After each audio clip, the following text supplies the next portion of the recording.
8 horas 16 minutos. O corpo da adolescente Emily Roniclésia Porto Félix, de 15 anos, estava desaparecido desde a noite do sábado em Patu, foi encontrado na manhã de ontem, segundo o delegado Paulo Cesário, responsável pela investigação do caso. O corpo foi encontrado com auxílio da população e da Polícia Militar em uma área de zona rural do município. O corpo foi encontrado na zona rural, próximo ao açude do Paulista. O corpo foi encontrado carbonizado, que aponta que possivelmente a vítima foi queimada com gasolina que havia sido noticiada que o investigado tinha comprado, foram as palavras do delegado. O investigado citado pelo delegado trata-se de Thalisson, casado com a irmã da vítima. O caso que eu encontrei em Patu ontem, para o qual estivemos lá na cidade, na companhia de Ana Paula Brito, apurando essa informação gravíssima que registre-se. Repete a história que eu assisti em Tibau, em Jucurutu, em Açu, em Panguaçu, em Apudi, em Pau dos Ferros e em várias outras cidades. Repete a mesma história. O acusado vive dentro da casa. A vítima naquela faixa etária de idade, de 10, 14 anos, mais ou menos. Ele, o acusado, com envolvimento direto com seus parentes. Geralmente a mãe ou irmã. Cara dissimulado. Para o público em geral, uma pessoa simpática, tido como exemplo para cima e para baixo. Mas em seu íntimo, um psicopata. É a mesma coisa desse caso de Patu. O que a gente apurou ontem lá na cidade é de arrepiar. É uma história que envolve traição e envolve todo tipo de... Eu não tenho nem adjetivo para falar. Nós passamos a apurar esse fato lá da seguinte maneira. Pelo início. Cheguei lá, comecei a conversar com as pessoas, desde cedo. Conversamos com as pessoas. E as pessoas começaram a contar, olha César, aqui esse cara, ninguém tem nada contra ele não. Mas o que ele fez, para nós aqui está claro.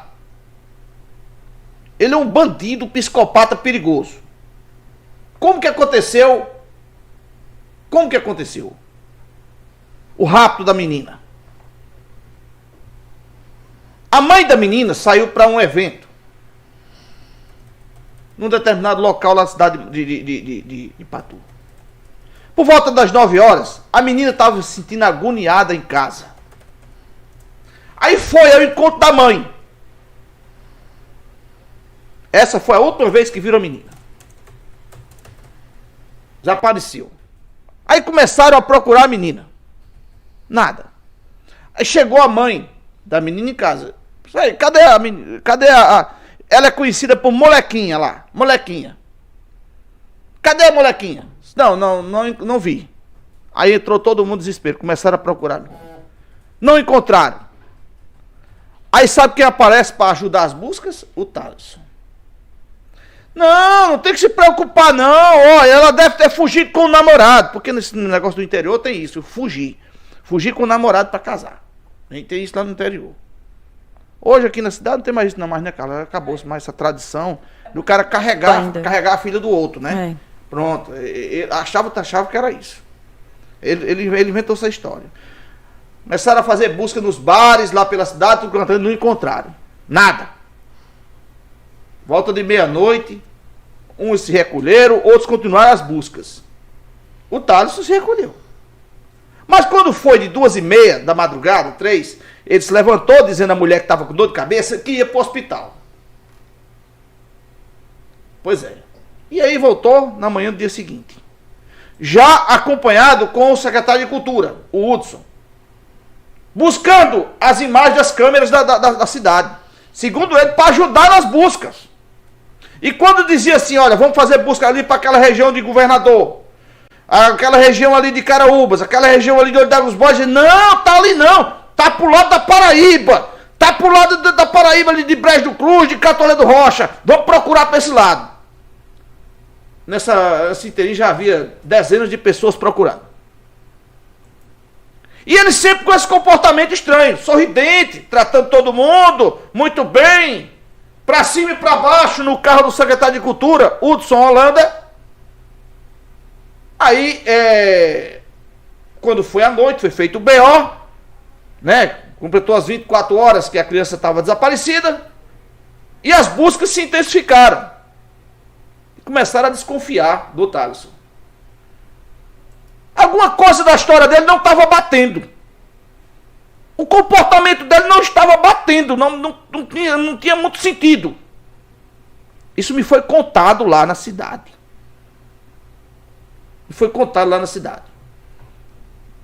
O Thaleson dizia para algumas pessoas, olha, não tem que se preocupar não, ela vai aparecer.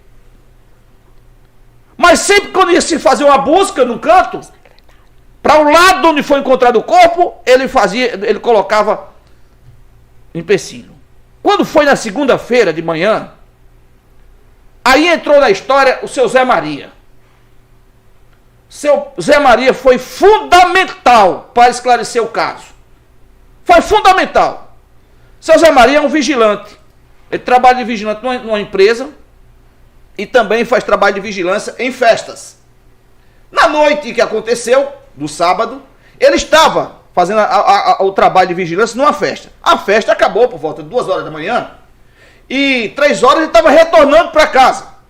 Ao passar por um posto de combustível, ele vê exatamente o Thaleson lá. O Thaleson que havia saído de casa dizendo para a esposa, que é a irmã da vítima, que estava indo para o hospital tomar comprimido porque estava com dor de cabeça. Estava no posto de combustível comprando gasolina, botando no recipiente menor. Um recipiente mais ou menos aí de 1,5 litro de gasolina, e o resto ele botou no tanque. O seu Zé Maria contou isso em detalhe. E aí o bombeiro perguntou, para que tu quer isso? Uma hora dessa ele disse, é para ajudar o carro de um amigo, que está ali pro lado de Belém, pro lado de Messias Tagino, no Trevo. Desse jeito. Aí o vigilante, muito esperto ele, ficou lá na dele. Mas observou que após comprar gasolina, ele tirou, ao invés de ir para Belém, ou Messias Tagino, ele tirou na direção de Olho d'Água dos Borges. Até então, o Zé Maria não sabia da história, não sabia muito do que estava acontecendo. Mas, quando foi do domingo para segunda-feira, ele ficou sabendo da história. Aí ele disse, o meu amigo Ronier, que é o pai da menina, vou lá conversar com ele. Aí foi conversar com ele. Chegou lá e disse, me conta essa história de novo aí. O que estão dizendo aí? O que esse rapaz aí disse? Aí contaram, ele disse, pois está errado. Por quê? Porque eu vi ele lá no posto comprando gasolina. E ele não saiu na direção do que ele estava dizendo. Ele saiu uma história mentirosa na direção de Olho d'Água dos Borges. E nesse inteirinho, gente, olha, havia centenas de pessoas. Era muita gente, cara. Muita gente. Centenas. Estava na Paraíba, em Belém de Brejo do Cruz e em Catolé do Rocha procurando lá. Inclusive encontraram um corpo de uma pessoa, de um homem lá em Belém de Brejo do Cruz, no mar. Em meio a essas buscas, acharam outro corpo que não tinha nada a ver. Outro corpo. Exatamente. É uma coisa assim terrível. Mas encontraram lá e até ajudaram a polícia lá da Paraíba. Aí o rapaz avisou, o senhor lá, o Zé Maria, disse, olha, volta todo mundo pra cá que a conversa é aqui. Eu tenho uma noção de onde está esse corpo. É mesmo? Tenho. Venham pra cá. Quando chegou, apertaram de novo o rapaz. Começaram a apertar ele. A polícia fica sabendo, leva ele para a delegacia. Até então não havia nada que tivesse de prova, só era disse-me-disse. O delegado tomou o depoimento dele e ele lá foi e disse, olha, não, eu mesmo não peguei a menina não, mas eu vou confessar uma coisa para vocês. Eu estava namorando nesse horário aí com o secretário de Cultura, o Hudson Holanda. Isso quem disse foi ele lá, não foi ninguém não, foi ele que disse lá. Disse, olha, não, eu não estava com a menina não. Eu estava namorando com o secretário de Cultura. O delegado disse, deixa ele aí. Manda o policial lá saber do secretário se ele estava realmente com ele nesse horário que a menina desapareceu. Onde é que ele estava? Aí o secretário disse, comigo tava não. De jeito nenhum. A gente tem um lance, mas ele não tava comigo não. Tava comigo não. Tá percebendo o tamanho da tragédia que é o negócio? Aí apertaram ele de novo. E apertaram mais. Quando foi na terça-feira de manhã, claro que apertar que eu tô falando, gente, não tô falando de espancar, não. Eu tô falando de apertar mesmo no diálogo. Porque isso, o clima na cidade estava quentíssimo. Não havia menos de 500 pessoas na frente do batalhão e da delegacia de Ipatu, pressionando a polícia a encontrar, mas a polícia não tem bola de cristal. Não tem bola de cristal. Tomou o depoimento e disse, olha, a sua história está furada, não bate. A sua história está furada e não bate. Quero a história direito. E haja pressionar. Ele disse, olha, me desculpe, eu inventei aquela história, realmente eu não estava com o secretário, eu realmente botei a menina no carro e eu até ofereci carona a ela, não quis, mas eu dei a volta, mas na frente eu peguei ela, botei no carro e levei lá para a mãe dela, mas eu só fiz isso. Também não havia ainda suficiente para prendê-lo, porque tinha que ter provas.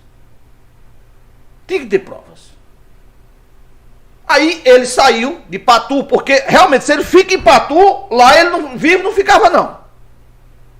Veio para Mossoró, chegou aqui, foi encontrado morto numa pousada aqui perto do Ouro Negro. No Ouro Negro, né, cara? No Ouro Negro. Olha o tamanho da tragédia, no Ouro Negro. E o povo lá em Patu desesperado, procurando o corpo da menina já. Eu conversei com o morador, ele disse, César, a gente já tinha 95% de ciência de que a menina estava morta e queimada. Só não sabia onde. Aí quando ele cometeu esse ato extremo, lá em Mossoró, ficamos com a sensação que ele não ia encontrar a menina nunca. Aí entra de novo o seu José Maria na história. Disse, não, nós vamos fazer aqui um mutirão e vamos encontrar, vamos vasculhar o terreno na saída de Patu, na direção de Olhar dos Bois, que foi na direção que ele foi. Foi de Olhar dos Bois. Aí lembraram que ele tem uma área numa região chamada Lírio do Campo. É aquelas áreas de condomínio que se faz, né? Faz o loteamento. E devia ter lá pelo menos umas 200 pessoas. Se dividiram em grupos de 4 e entraram no mato. Todo mundo procurando. O seu Zé Maria, que é mais experiente, é um caçador também, observou. Ou melhor, Carlos, vamos botar logo a fala do Zé Maria. Zé Maria, ele conta bem direitinho. Porque ele conta direitinho. Zé Maria, vamos ouvir Zé Maria. Chamei o pessoal de manhãzinha, eu vim na delegacia, chamei a polícia. Aí, quando eu desconfiei que ela estava para lá, fizemos uma reunião para todo mundo e caçar ela. Aí botei uma equipe para um canto, outro para outro, eu fui e disse, pronto, vamos 4 mais eu aqui. Chamei os 4 meninos que eu segui lá no mato. Aí eu fui descartei uns para um canto, outros para outro, quando eles foram. Aí no canto que eu segui, eu fui só. Aí, quando eu vou passando uns 50 metros, eu vi um urubu rodando. Sim. Aí ele desceu. Quando ele desceu de ponta, aí eu tirei para lá. Aí uns 10 metros que eu andei, eu senti a caatinga, o cheiro, o fedozinho de podre. Sim. Aí fui no setor, quando eu chego na Jurema, já vi ela debaixo da Jurema. Só fiquei gritando para os meninos, porque fiquei certo que ia achar que gritasse. Aí eu tentei ligar para o capitão, a ligação dele não pegou. Ele estava também no mato, mas eu. Agora eu queria que o senhor me contasse como foi a história na madrugada do domingo, quando o senhor vinha voltando do seu trabalho, passando pelo posto, o senhor encontrou no posto de gasolina. Me conta como foi essa história. Ele estava abastecendo, mandou me botar uma gasolina no baldo, dizendo que era para tirar um amigo dele no prego, no contorno de Belém. Que quando ele abasteceu o carro, o amigo botou a gasolina no baldo, aí ele tirou para o lado de Oidalgo do Borja. Aí eu já desconfiei de alguma coisa que estava errado, que ele disse que ia para Belém, foi para Oidalgo. Aí eu fiquei desconfiado, dentro daquele dia que eu fiquei desconfiado, por isso que eu achava que a minha estava morta para lá. Quando o senhor ouviu a conversa aqui na família do que tinha acontecido, o senhor ligou uma coisa com outra? Disse logo, eu vim de manhãzinha, disse pro pai dela e pro irmão dela, pode ir para Oidalgo, que a minha está morta queimada pro lado de Oidalgo. Tá aí eles todos dois aqui para testemunha. Olha, esse cidadão, o depoimento dele é crucial. O delegado tem que tomar o depoimento dele. Isso deve ocorrer hoje. A família também contribuiu muito com o trabalho da Polícia Militar e com o trabalho da Polícia Civil. Sabe onde foi que a família encontrou o carro do Thalisson?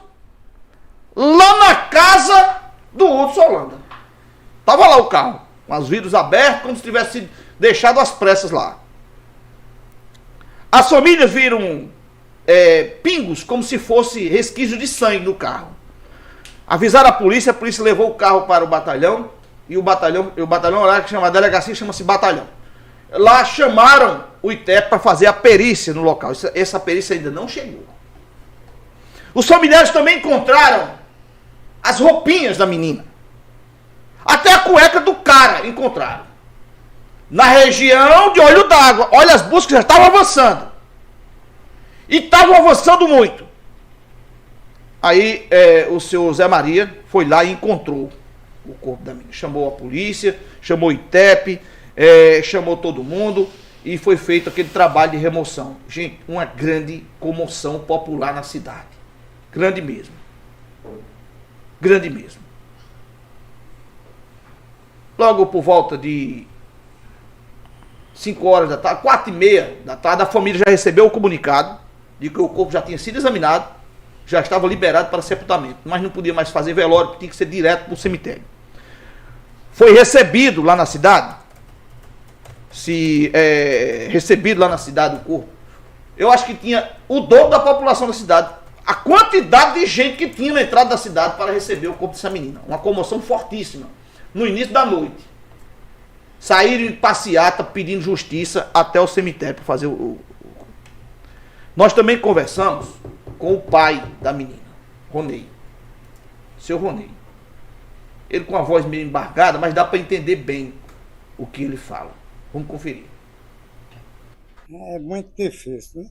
Porque eu acabo de fazer uma coisa dessa com a inocente, que não deve, cunhado dela, né? E se matar e não falar onde está o corpo, jamais eu imaginava que ele tinha feito uma coisa dessa. Eu achava que um novinho tinha carregado ela. Aí na segunda-feira fui trabalhar, até então não estava acreditando. Quando eu cheguei a partir de 5 horas, foi que eu vi que ela não tinha fugido, tinha acontecido alguma coisa grave com ela. Aí comecemos a busca. Aí Zé Maria chegou aqui na minha casa e contou que tinha acontecido essa coisa, que vinha do forró, o cabo tinha comprado a gasolina, eu achei os pertences dela no leito dos campos, achava que estava lá e não estava, e todo mundo saiu para lá e nós fomos procurar. Zé Maria foi de um lado, eu fui do outro, quando ele gritou, aí eu cheguei. Aí era ela que estava lá. Como é que o senhor reconheceu? Por causa que ela tinha uns anel, tinha um pince, e é minha filha, não tem como... A pulseirinha no braço, não tinha como eu não conhecer. Mesmo que ela não tivesse com esses pertences, eu conhecia de todo jeito. Denise, Lucy, entre outros, estão nos acompanhando aqui pelo Instagram. Vocês podem assistir esse vídeo do senhor Rony falando aí no feed do Mossoró Hoje. Eu coloquei para todos vocês assistir a fala dele. Nós conversamos também com a tia da menina. Ela fala um ponto importante. Dá para conferir já? Vamos conferir. Tristeza, revolta por não ter sentido uma ajuda que poderia ter chegado. Eu acho que se uma palavra forte tivesse chegado, o assassino não teria sido liberado. Nós, enquanto família, enquanto população, foi quem encontrou os pertences. Nós foi quem encontramos o carro do acusado nessa determinada casa que é do secretário, que em nenhum momento nós falamos que o secretário matou. A pergunta que não quer calar é o que ele tem a ver de uma pessoa cometer um crime ou ser acusado e deixar um carro na casa dele, do acusado vir na casa da vítima, dentro do carro dele, botar a mãe da vítima dentro, dizer que foi a última pessoa que viu, que deu uma carona, que estava com ele, que tinha um caso com ele, na frente da sogra, da mulher, com um bebezinho no braço, e ele sorrindo dentro do carro. Nós temos testemunha de tudo isso que aconteceu. Aí, assim, pessoas tentam mudar o foco, achando que a gente está incriminando. Não é que ele matou, nós não dizemos que ele matou, porque nós não temos prova, nós não sabemos nem o que aconteceu. Nós só sabemos que foi uma barbárie, que foi gravíssimo que, assim como aconteceu com a nossa Emily, pode existir outras Emilys, que outras mães venham ficar atentas quem bota dentro de suas casas, porque se tivesse tido uma atenção, talvez teria sido evitado, né? Olha, ela tem total razão. Lembra no início do programa, quando eu falei que esse caso tem traços fortes, semelhantes com o que aconteceu em Pau dos Ferros, Apodi, Tibau, Mossoró, Açu, Ipanguaçu, Jucurutu. Todas as cidades que eu estou falando aqui aconteceram a mesma coisa. Com uma pessoa com o mesmo perfil, tanto de acusado como vítima. Com perfil familiar também. Mesma coisa. Tem que prestar atenção. Tem que prestar atenção. Mas o que essa mulher falou também, tem outro detalhe também. O envolvimento do secretário de Cultura. Não é função de secretário de Cultura nem de cidadão nenhum dar cobertura a bandido. Ontem mesmo eu procurei ele para ouvir a versão do Hudson Holanda, que é o secretário de Cultura lá. Ele evaporou da cidade. Eu procurei o prefeito da cidade, liguei para ele, tentei um encontro com ele, não consegui, o prefeito ligou para mim e disse: olha, César, tá exonerado. Amanhã será publicado o Diário Oficial. Não quero gente assim no meu governo, não. Encerrado o caso. Encerrado o caso, uma ova. Nós conversamos também com o delegado da cidade, Dr. Paulo Cesário. Vamos conferir. Resolvido ou ainda tem alguma coisa a ser investigada? César, para finalizar o inquérito, a gente precisa do resultado de algumas perícias que foram solicitadas. Ontem foi realizada uma perícia no veículo do suspeito, também na residência dele, teve também uns locais onde foram encontrados uns vestígios. Então, para finalizar completamente, né, posso dizer assim, a gente precisa dos resultados desses exames periciais, certo? Assim como do laudo necroscópico do corpo que foi encontrado hoje, que tudo indica que realmente é o da menor Emily, mas a gente só vai poder afirmar quando estiver com o resultado do laudo concluído. Em termos de oitiva, já foi ouvido algumas pessoas. Tem mais gente para ser ouvido, doutor? A princípio, a gente já concluiu a maioria das oitivas, né? A gente vai dar uma analisada, ver quem ainda pode ser ouvido que possa contribuir de alguma forma para a gente finalizar com êxito esse inquérito. Mas o material que a gente tem é basicamente suficiente para apontar fortes indícios que o autor foi o Thaleson Wagner. Doutor, pelo que o senhor apurou até agora, acompanhou, casos como esse chocam? Com certeza. O clima na cidade, desde sábado à noite, que está tenso, né? Uma sensação de tristeza, e ainda mais agora que se confirmou que a menor realmente foi encontrada morta. Como eu disse, a comprovação oficial, obviamente, só após o laudo, mas diante de todo o contexto, né, e da presença de familiares no local em que o corpo foi encontrado, tudo aponta a crer que realmente a pessoa encontrada morta lá se trata da menor Emily. O principal suspeito, no caso, ele é casado com a irmã da vítima, no caso, pelo que o senhor já levantou de dados? Isso, ele vivia em união estável com a irmã da vítima, inclusive tinha um filho com ela, um bebezinho de 3 meses. E foi ouvido, foi dito que já havia essa animosidade com ele, com essa garota? Não foi constatado nenhuma animosidade, né? A informação é que eles tinham uma relação pacífica e a gente não conseguiu constatar a existência de nenhum relacionamento entre os dois, né? Acredito que foi algo pontual isso que aconteceu. Outros suspeitos são descartados? As investigações vão continuar, mas a princípio tudo leva a crer que foi apenas o Thaleson Wagner, né? Pode ser que surjam novas informações, mas muito do que está sendo noticiado aí na imprensa são especulações, não são informações que partiram aqui da nossa delegacia. A gente está trabalhando apenas com a possibilidade de ter sido o Thaleson Wagner. Obrigado, boa sorte, doutor. Tá, eu que agradeço. Confesso para vocês que é com tristeza que eu acompanho mais um caso dessa natureza nesses 30 anos, quase 30 anos de jornalismo policial que eu pratico. O primeiro deles foi no dia 10 de novembro de 1996, na cidade de Ipanguaçu. Eu assisti cena parecida.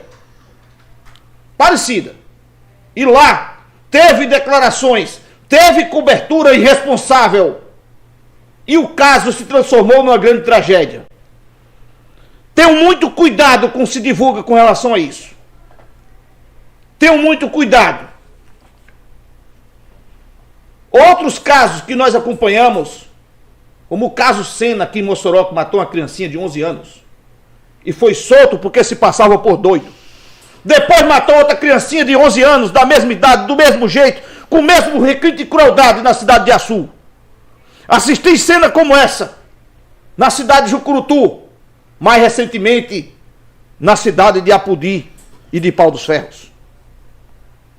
Olha, no Instagram dos 100 Caraúbas, tem imagens. Eu recebi aqui as imagens, mas não dá para publicar. São horríveis. São horríveis.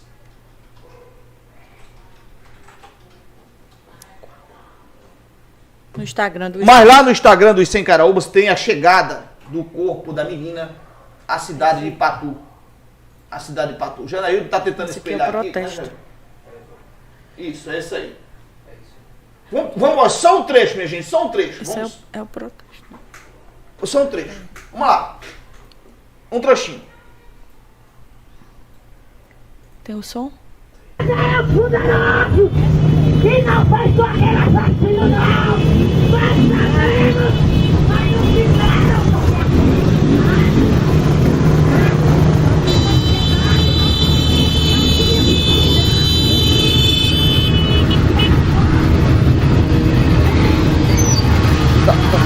Olha, é só para vocês sentir o tamanho do clima tenso que está lá na cidade. Tenso. Eu espero que o doutor Paulo Cesário conclua essa investigação com a mesma firmeza que ele começou. Com apoio da Polícia Militar e com apoio da família, das pessoas que querem que a questão seja esclarecida. E quero mais. Que esse caso seja tendo a publicidade responsável para que outras cidades, outros municípios, outras famílias não passem pelo sofrimento que está passando essa família lá na cidade de Patu. São 8 horas e 44 minutos.